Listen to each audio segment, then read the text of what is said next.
Hello again everyone, and welcome back to Japan Vintage Camera, where today I'm going to be showing you how to clean and adjust the viewfinder and rangefinder on a classic Konica rangefinder camera.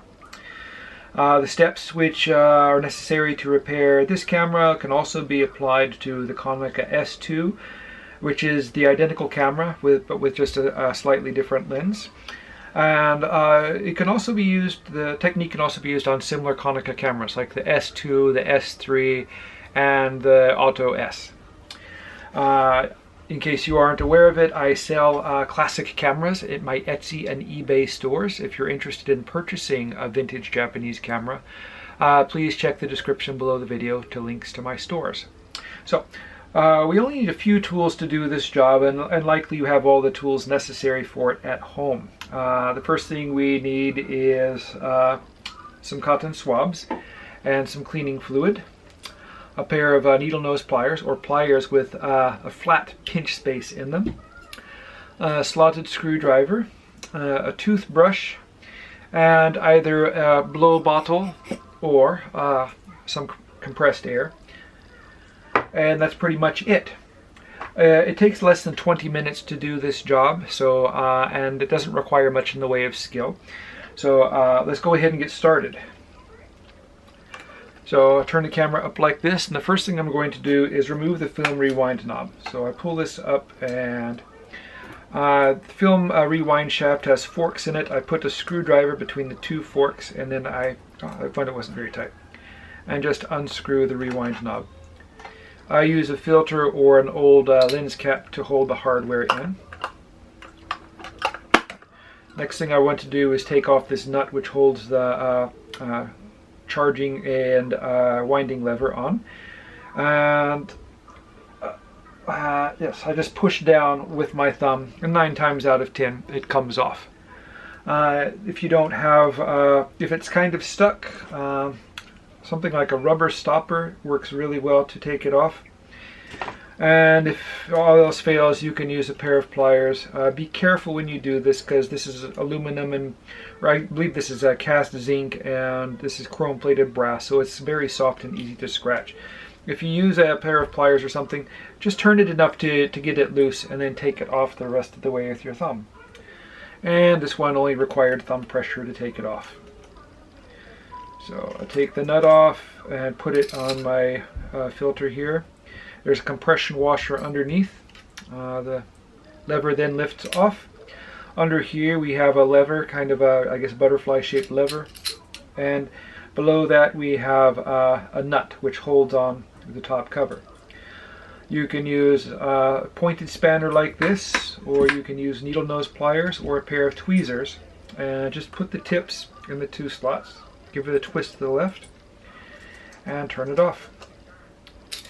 With the slotted screwdriver, take off the nut next to the film rewind shaft and put it here. The top cover will lift off like so. Next thing to do is remove the chrome shutter button so that it doesn't fall off unexpectedly. And here we have the top of the camera exposed on the inside. And what we want to do now is we want to take off this dust cover. There are 2 screws which hold it on. It's a good idea to work on a surface like this towel and work away from the edge of the table, so when you inevitably drop hardware, it doesn't end up on the floor, in the carpet, or some other place where you can't find it until you are no longer looking for it. There's a second dust cover under here held on by a single screw. I take that off, and wow, there's what looks like a big cat hair here on the inside. Don't need cat hairs on the inside. I like cats, but I don't like cat hairs inside my cameras. Alright, and here everything is opened up and it's ready for cleaning. So the first thing I do is wet the tip of a cotton swab. Just a little bit. You never want to use too much cleaner, and you don't want to use too little. With a little practice you eventually figure out what's the right amount. I hold the camera in a way where the glass reflects against the light source behind me. And in this case it's a ceiling light in my workshop here. And that way when I'm cleaning, I can see that I get everything clean. If I miss anything, it shows up quite clearly with it's reflected off of the glass with the light behind me. This one's not so bad. And I'll go ahead and work on the back one here, doing the same technique using the light behind me. Okay, so that's the outside glass finished. I want to do the inside. What helps to do the inside more thoroughly is to pinch the cotton swabs flat. And this allows the tips of the swabs to get all the way into the far corners so you don't miss anything. Alright, and when I do this, I look through the lens from the back to the front, then with the light in front of me. It's kind of a nice sunny day in Tokyo today, so I have some light to shine through the glass and help me find any smudge marks or swirls. I don't want any of those. And behind this front lens for the viewfinder is the beam splitting mirror. The front of the mirror, which faces toward the front of the camera, is pretty durable, and I can use a little bit of muscle if I have to get it clean. Often this is one of the dirtier parts. I don't know why this side of the mirror attracts so much, but it does. I'm careful to make sure to get in the corners so nothing is visible. Alright, that looks good. There's a spot there.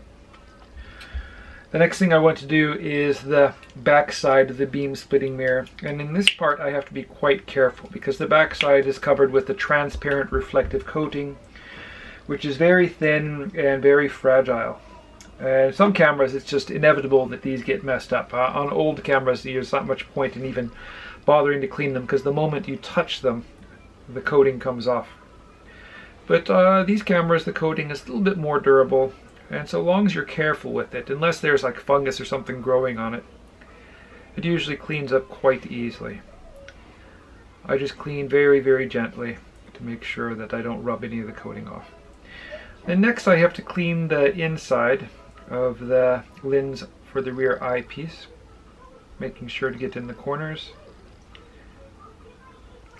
Yeah, this camera's not so bad. It must have been it had mismatched screws on the dust cover, which indicates someone else worked on it somewhere in the past, maybe around the time that Jimmy Carter was president or something.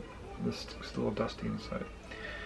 Alright, and looking through, it's nice and clean and clear.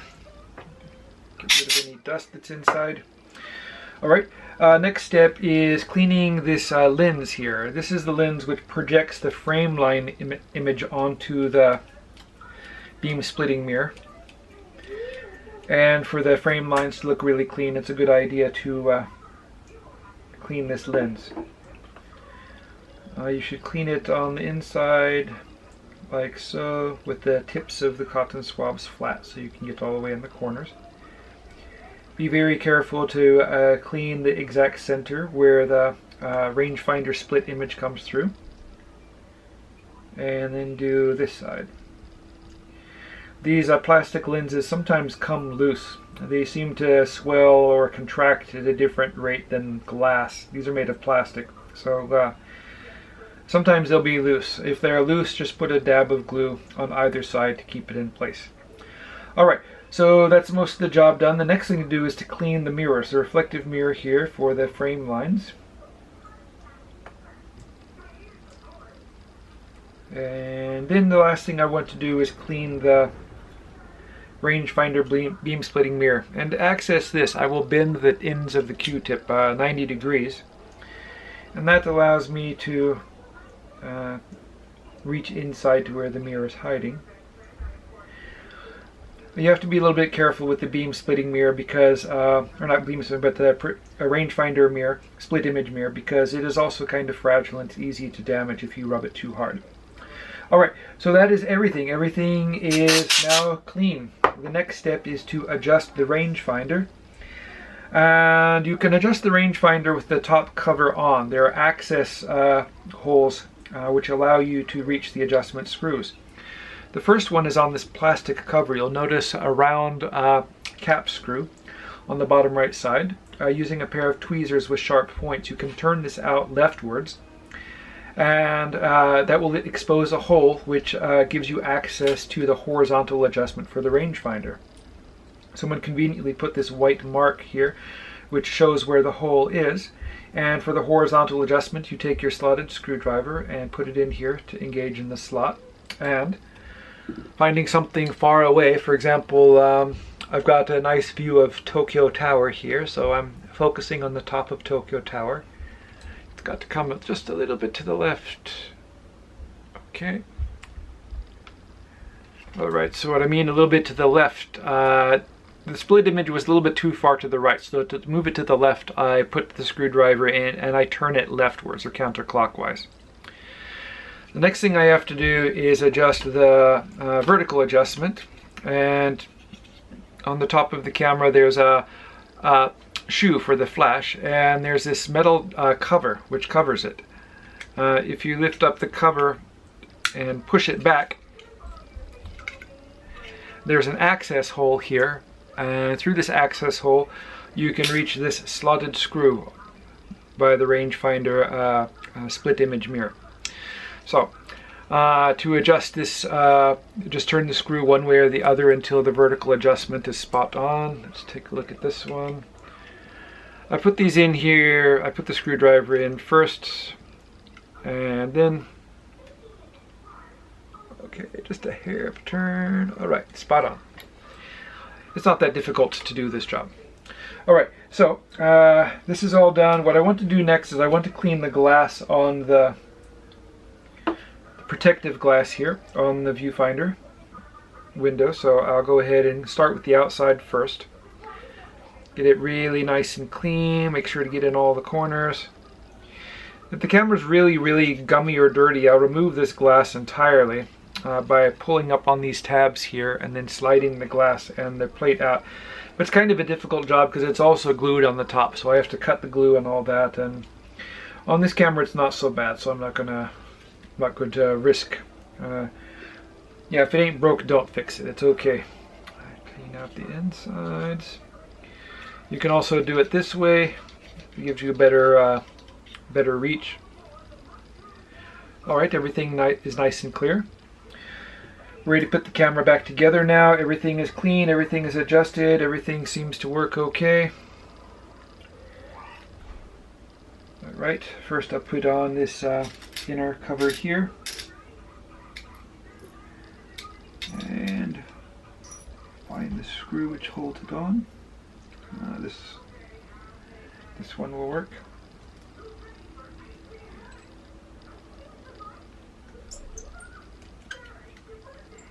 Okay, then we put the top cover on, or excuse me, top dust cover on. We're not putting the top cover on yet. This is where it's handy to work on a surface like this, away from the edge and on a towel, because these are the screws that tend to fall off and get lost the most easily. Okay, that one's in. This nice brass one in the front.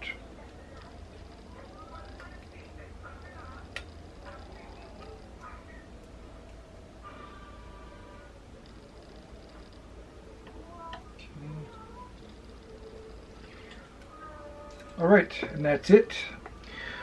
The last thing I'm going to do before I put it together is make sure that there are no fingerprints or marks on the glass. More than one time I've had to put these back together and only to find that I have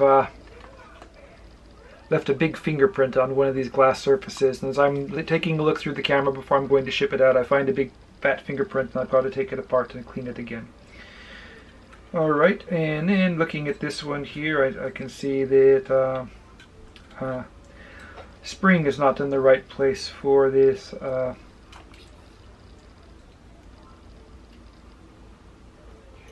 to hold this parallax correction in place. So I have to bend this around.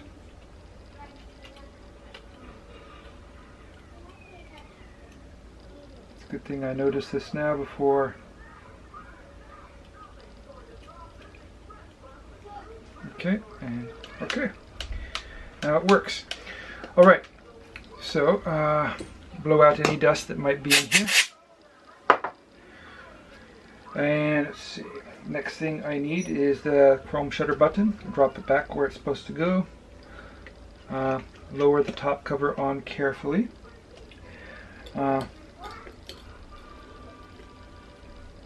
Take the nut that goes under the winding and charging lever. Snug it down. I don't put these on tight, just snug.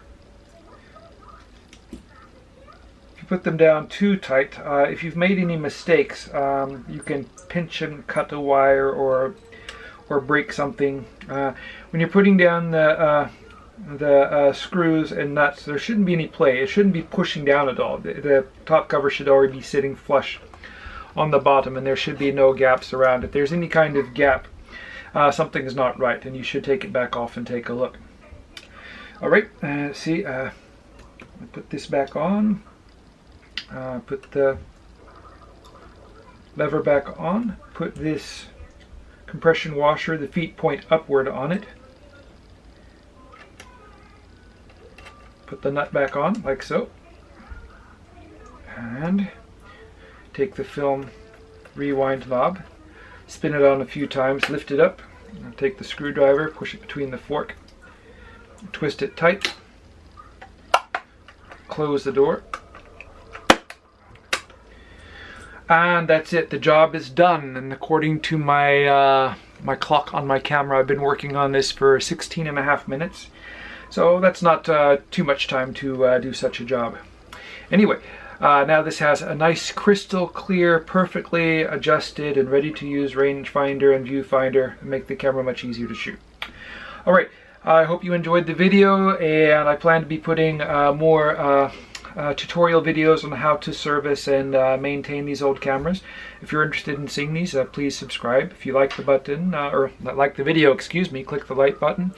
And if you have any questions, feel free to leave them in the comments below. Once again, thanks for watching, and hope you come back.